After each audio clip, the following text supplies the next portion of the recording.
Sejak peristiwa yang menimpa keluarga Richard, koran-koran di seluruh Hindia ramai-ramai menurunkan beritanya.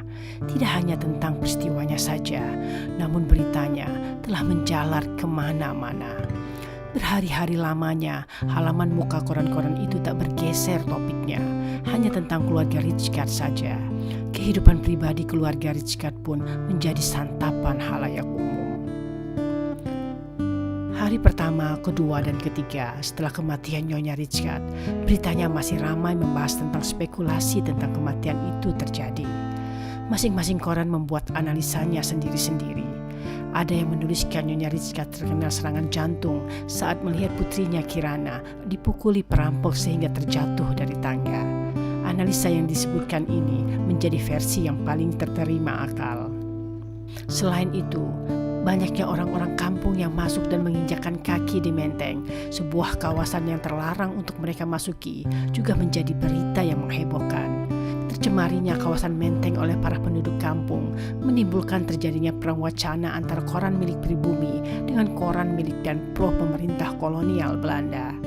Para juru warta dari koran yang pro pemerintah Belanda tegas-tegas menolak dibiarkannya para penduduk kampung menginjakkan kaki di kawasan Menteng. Hasil wawancara dengan para penghuni Menteng menjadi penguat untuk meminta pihak yang berwenang menghalau dan mengusir orang-orang kampung itu. Alasannya pun dibuat-buat. Penduduk kampung membawa penyakit menular dan juga ketakutan mereka akan kehilangan harta benda yang disangka menyilaukan mata penduduk kampung yang miskin itu. Serangan balik dilakukan koran yang dimiliki oleh pribumi terhadap para penghuni Menteng yang dianggap kaum borjuis yang egois. Tak sepatutnya di tengah kedukaan yang melanda keluarga Richard, para penghuni Menteng bersikap demikian. Ketakutan para penghuni Menteng tertular penyakit menular dari penduduk kampung hanya alasan yang dibuat-buat saja. Sebenarnya mereka tak rela saja kalau harus bercampur baur dengan orang-orang yang mereka anggap kelas rendahan. Untuk mengimbangi pemberitaan jelek dari koran milik Belanda, sebuah koran terkenal milik pribumi menurunkan feature yang mengangkat tema perbauran umat manusia. Fenomena unik terjadi di rumah kediaman Ibrahim Richard. Di tengah kedukaan yang menimpa adalah kalimat pembuka tulisan. Keseluruhan tulisan menggambarkan betapa kontrasnya pemandangan yang terjadi di rumah besar Richard dibanding dengan yang biasa terjadi selama ini di bumi Hindia. Berbagai orang, Eropa, Timur Asing, dan Bumi Putra mengampuh rumah kediaman Richard berbaur menjadi satu. Tak terlihat adanya perbedaan status sosial sebagaimana akan terlihat di angkutan-angkutan dan tempat-tempat umum. Tidak ada perbedaan kasta yang membedakan tempat berpijak. Eropa di kelas 1, Timur Asing di kelas 2, dan Bumi Putra di kelas 3. Semua sama. Di akhir tulisan feature tersebut tertera kalimat, kejadian di rumah Richard adalah momentum untuk menghapuskan segala perbedaan dan status sosial. Sudah waktunya bangsa Eropa menyadari kalau mereka adalah bangsa pendatang. Selayaknya bagi seorang pendatang untuk berlaku sopan dan santun kepada si tuan rumah. 3 hari berturut-turut lamanya, masyarakat Hindia dihantam dengan berita-berita seputar itu saja. Dan pada hari keempat, pemberitaan mulai bergeser pada hal lain, namun topiknya tetap tentang keluarga Richard. Benar-benar tak ada hatinya para juru warta untuk terus memburu berita orang yang sedang tertimpa musibah. Pemberitaan yang tertampil pun mulai menjurus pada hal yang berbau rasial dan agama. Sebuah surat kabar berbahasa Indonesia ternama di Batavia lainnya menurunkan berita utamanya yang bertajuk Richard dalam hukum Eropa. Cerita yang diturunkan adalah ulasan tentang hukum apa yang berlaku bagi keluarga Richard yang seorang Eropa dan beragama Islam. Si penulis mengulas ketentuan-ketentuan yang berhubungan dengan politik pemerintah Hindia Belanda yang menggolongkan penduduk, di mana terhadap penggolongan penduduk tersebut berlaku hukum yang berbeda. Didasari pada ketentuan pasal 131 Junto 163 IS yang menggolongkan penduduk ke dalam 3 golongan, yaitu Eropa, Timur Asing, dan pribumi, seorang ahli hukum dimintai pendapatnya tentang pemberlakuan dan pengenaan hukum bagi keluarga Richard. utamanya tentang hukum keperdataan. Dalam aturan pasal 131 IS, seorang Belanda harus tunduk pada aturan yang diperuntukkan bagi orang golongan Eropa, dan diatur pula bagi orang pribumi dan orang timur asing, sepanjang mereka belum ditundukkan di bawah suatu peraturan bersama dengan bangsa Eropa. Diperbolehkan bagi mereka untuk menundukkan diri pada hukum yang berlaku untuk golongan Eropa, baik secara umum maupun secara khusus hanya mengenai suatu perbuatan tertentu saja. Dua aturan itu tak pas bagi keluarga Rijkaard yang beragama Islam. Mungkinkah keluarga Rijkaard tunduk pada hukum keperdataan yang berkaitan dengan keluarga, perkawinan, dan pulau waris yang diatur dalam BW? Dan tak ada aturan bagi seorang Eropa untuk dapat tunduk pada aturan yang diperuntukkan bagi golongan pribumi yang menganut agama Islam. Penundukan terhadap aturan Eropa terhadap hukum keluarga termasuk perkawinan dan waris tidaklah pas bagi keluarga Rijkaard. Sebabnya mereka berasal dari Eropa yang seharusnya secara otomatis tunduk pada hukum untuk golongan Eropa, sehingga tak perlu penundukan lagi. Ulasan dan analisis ahli hukum yang diturunkan dalam berita di koran ternama itu tidaklah secara tuntas menyimpulkan hukum apa yang sebenarnya berlaku bagi keluarga Rijkaard. Di akhir ulasan hanya muncul rekomendasi untuk melihat secara nyata perilaku hukum yang dianut oleh keturunan Rijkaard sejak mulai menganut Islam. Rekomendasi itu memang sengaja adanya karena ceritanya memang hendak dibuat secara berseri. Hingga beberapa hari ke depan, koran ini akan menampilkan ulasan-ulasan hukumnya, termasuk peristiwa-peristiwa perkawinan yang terjadi di keluarga Rijkaard, serta persoalan-persoalan pembagian warisnya. Jadi, dapat dipastikan surat kabar ini akan menaik oplahnya karena para pembaca sudah semakin penasaran untuk lebih tahu hukum yang senyatanya berlaku di kehidupan keluarga Rijkaard. Pesaing surat kabar itu pun juga tak mau kalah. Surat kabar ini menampilkan cerita lain yang tak pula kalah hebohnya. Para juru wartanya mengais cerita seputar peristiwa menghilangnya Franz Rijkaard, kakek buyut Ibrahim Rijkaard, orang pertama dari keluarga Rijkaard yang memeluk Islam. Strategi dalam menarik minat pembaca pun dipersiapkan dengan matang. Pertama-tama, tiadakanlah sayembara yang berlaku untuk khalayak umum, bahwasanya barang siapa tahu tentang peristiwa yang sebenarnya terjadi yang berkenaan dengan menghilangnya Franz Rijkaard, maka orang tersebut akan memperoleh imbalan besar. Beberapa hari kemudian, setelah sayembara diumumkan, keturunan dari Sabeni dan Surti mendatangi redaksi surat kabar tersebut. Dan terkuaklah cerita tentang Franz Rijkaard yang hendak memperkosa Surti, namun terhalang karena Sabeni telah terlebih dahulu membacoknya. Untuk koran-koran berbahasa Belanda dan dimiliki oleh orang-orang konservatif, berbeda lagi halnya. Mereka tak ikut-ikutan dalam hiruk-pikuk pengungkapan keislaman keluarga Rijkaard yang terkenal itu. Tidak ikut karena memang mereka enggan membahas tentang keislaman dari seorang bangsanya sendiri. Sebabnya satu saja, mereka tak suka Islam, bukan Islam sebagai agama, melainkan Islam sebagai sumber kekuatan para bumi putra dalam menggoyahkan kedudukan pemerintah kolonial Belanda. Sesungguhnya pemerintah Hindia Belanda tak pernah takut agama Islam menjadi agama yang terbanyak pemeluknya di bumi Hindia. Meskipun sejak zaman VOC, kedatangan Belanda di bumi Nusantara sudah bermotif ekonomi, politik, dan agama. Motif agama itu sebenarnya tidak pernah sejalan dengan motif ekonomi dan politik yang dijalankan. Agama mengajarkan cinta kasih, dan hal itu bertolak belakang dengan usaha mencapai kekuasaan ekonomi dan politik yang mengguna segala cara. Kalaulah ketiga motif itu sejalan, takkan ada seorang bernama Sisingamangaraja ke-12 yang memberontak kepada pemerintah Hindia. Takkan ada Kapiten Patimura yang memimpin perang rakyat Maluku melawan Belanda. Takkan ada Wage Rudolf Supratman yang mencipta Indonesia Raya. Dan pula tak ada Poltak yang menggabung diri dengan teman-teman muslimnya berlaku makar membikin fajar.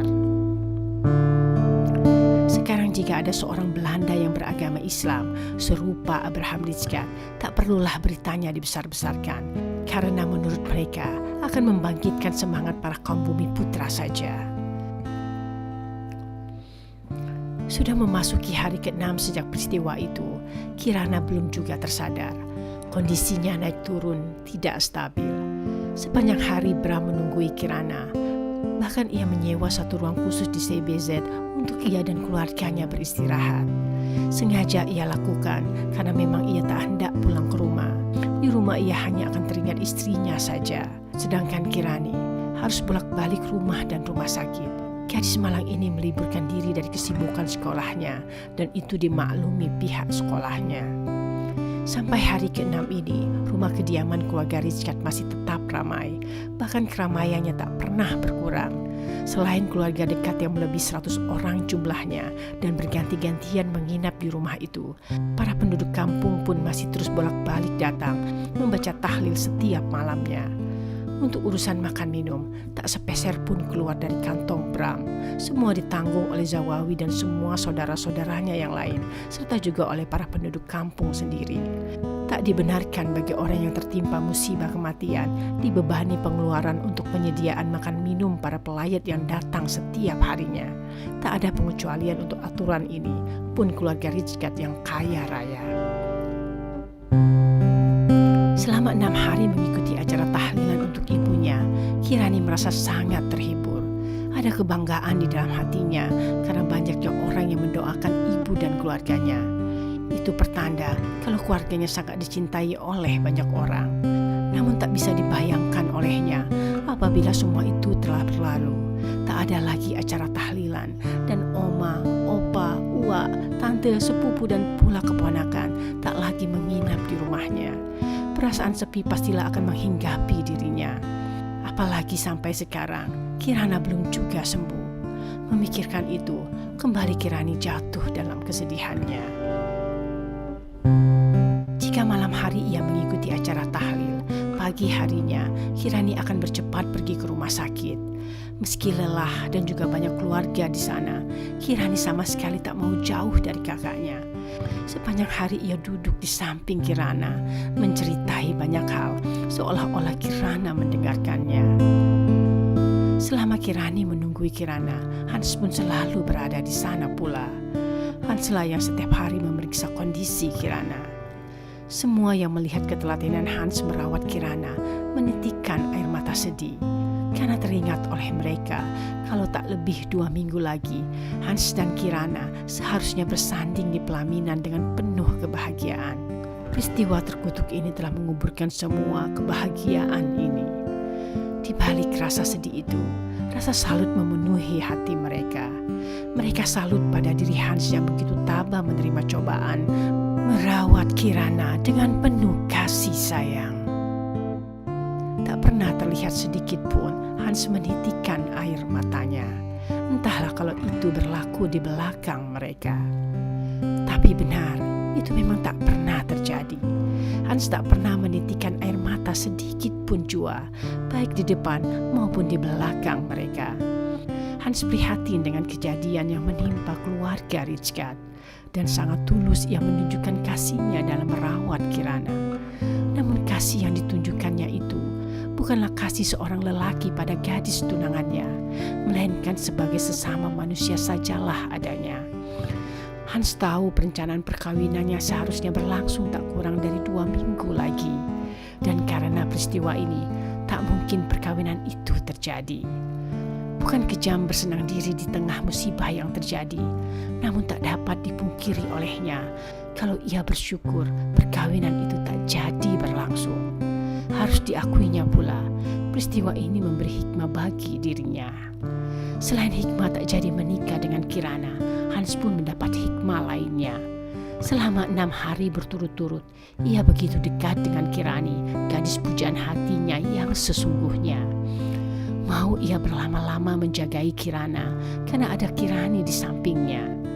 Kasih yang ditunjukkan Kirani pada saudara kandungnya begitu mengesani hatinya.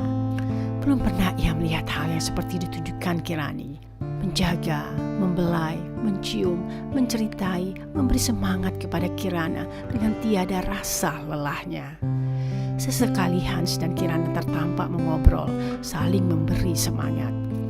Kirani memberikan semangat kepada Hans agar tabah menerima cobaan yang menimpa Kirana tunangannya. Begitupun sebaliknya, Hans pun menyemangati Kirani agar tak melarutkan diri dalam kesedihan. Karena sering bersama dan seringnya mereka saling mencurahkan perasaan sedih, membuat keduanya, Kirani dan Hans, menjadi sangat dekat, jiwa dan raganya.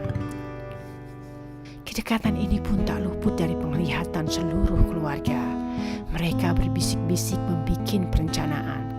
Apabila terjadi sesuatu pada Kirana, ia meninggal dunia, Kirani cocok menggantikan posisi Kirana menjadi tunangan dan istri Hans. Tentu Bram dan Philip pun melihat kedekatan yang ditujukan Kirani dan Hans. Mereka pun mendengar bisik-bisik yang terucap dari mulut keluarga di sana. Philip pun kemudian berpikir hal yang sama. Benar, pertautan di Venter dan Rijkaard haruslah diteruskan.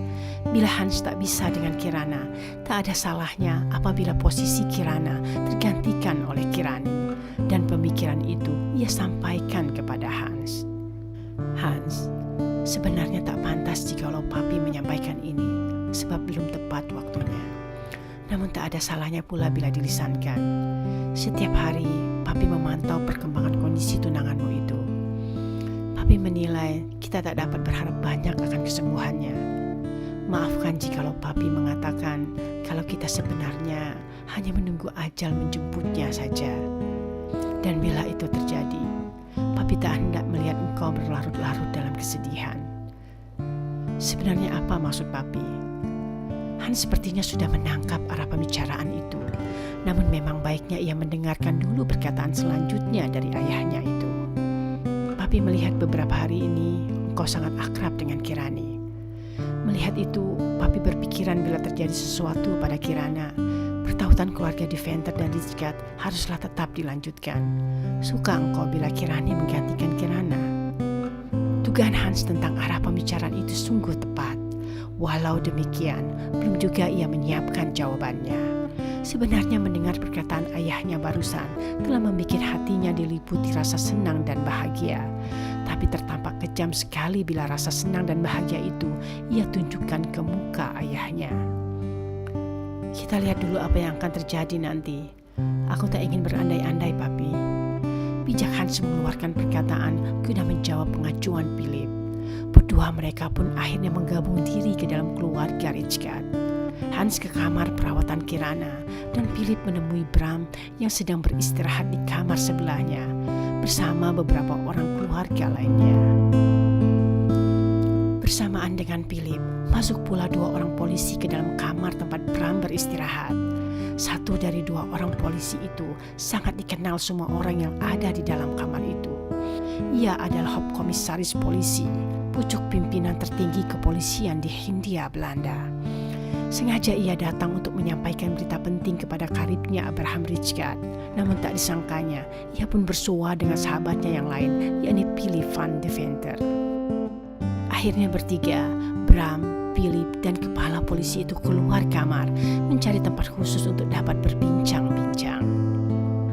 Hari ini ada seorang pribumi menyerahkan diri, dan mengaku dialah orang yang mencoba merampok hingga menyebabkan Nyonya Rijkaard meninggal dan Nona Rijkaard sakit sekarang.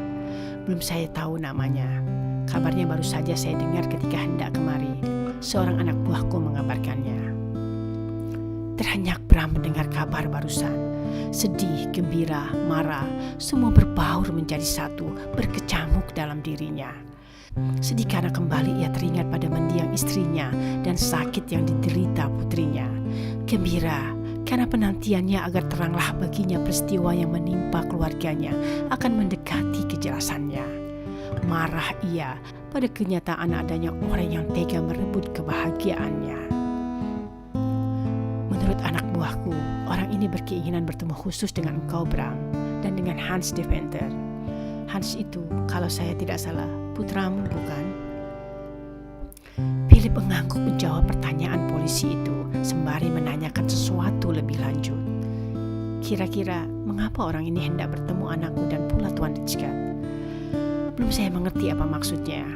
Menurut penyampaian anak buahku, orang ini membungkam, tak menjawab pertanyaan-pertanyaan yang disampaikan oleh para polisi, walau telah ditekan sedemikian rupa. Ia hanya meminta bertemu dulu dengan Bram atau Hans.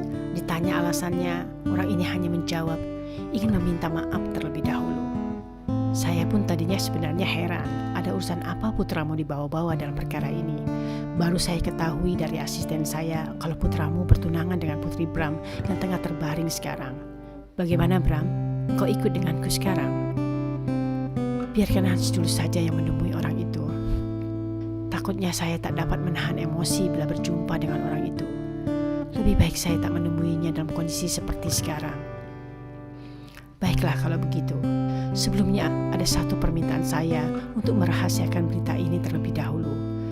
Perkembangan kasus ini sudah sangat tidak sehat. Koran-koran telah membawa perkara ini pada persoalan rasial dan agama. Harus hati-hati sekali kami dalam menanganinya. Sebenarnya maksud pertama kedatangan saya kemari bukan untuk mengabarkan berita tadi, melainkan hendak menyampaikan sesuatu padamu. Ya Bram, tak saya sangka kalau perkara yang menimpa keluargamu ini begitu menarik perhatian publik. Dalam hal ini, bukan saya hendak ikut-ikutan mengungkit-ungkit keislamanmu itu. Sungguh itu hak pribadi, tak boleh orang lain mencampurinya dan tak juga saya. Saya hanya berkepentingan menjaga keamanan dan ketertiban saja, itulah tugas saya. Dalam rangka tugas itu saya datang kemari, selain menjenguk putrimu tentu.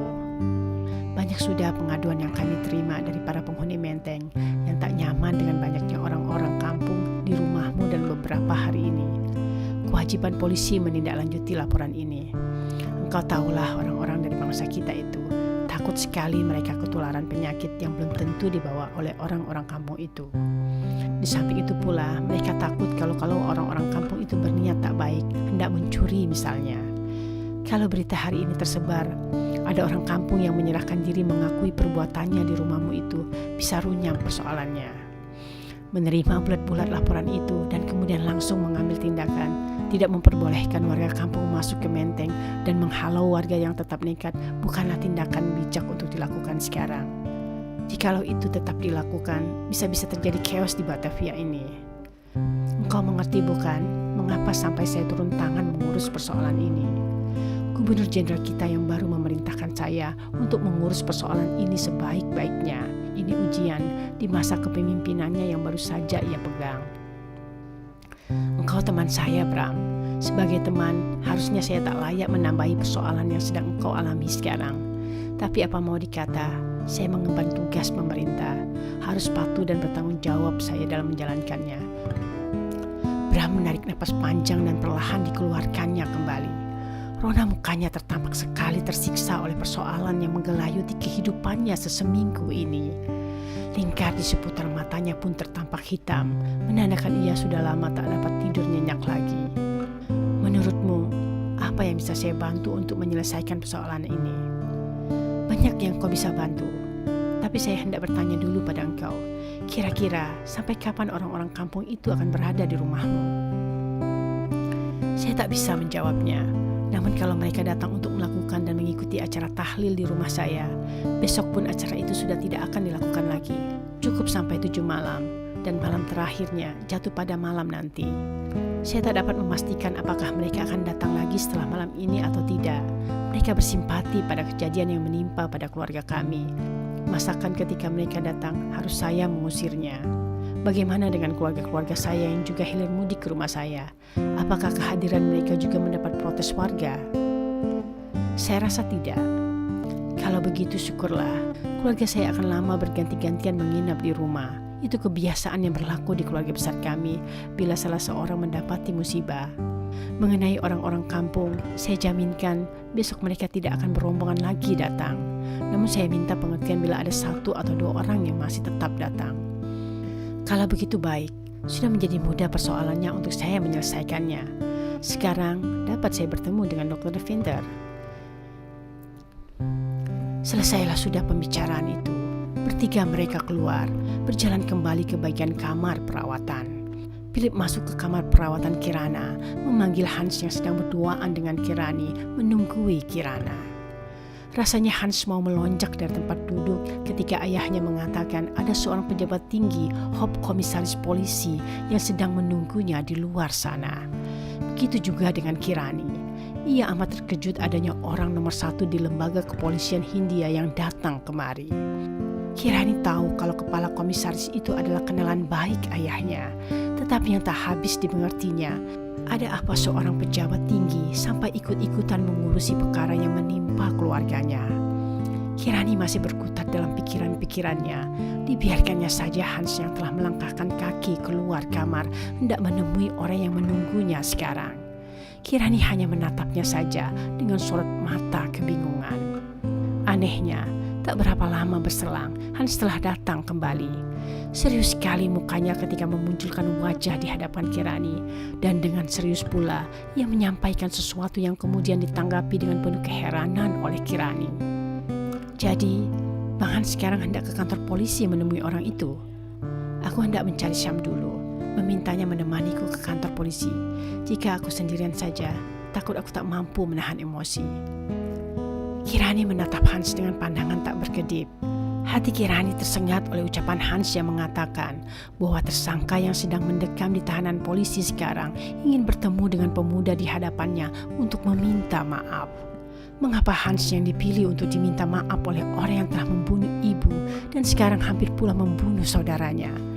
Bila alasannya karena Hans adalah tunangan Kirana, belumlah dapat dijadikan alasan tepat sebagai Hans yang terpilih. Akhirnya Kirani membiarkan saja Hans pergi. Hatinya sedang panas sehingga kepergian Hans tak diantarnya meskipun hanya dengan satu ucapan kata saja. Masih tetap ia tak terima mengapa orang yang mengaku hendak merampok di rumahnya ingin berjumpa dengan Hans. Dalam keadaan marah, dipegangnya erat jari jemari tangan kiri Kirana seolah ia ingin mengadu kepada kakaknya itu. Ketika itulah Kirani teringat pada sesuatu yang membikinnya tersentak. Diperhatikannya jari jemari Kirana yang halus lentik namun tertampak pucat.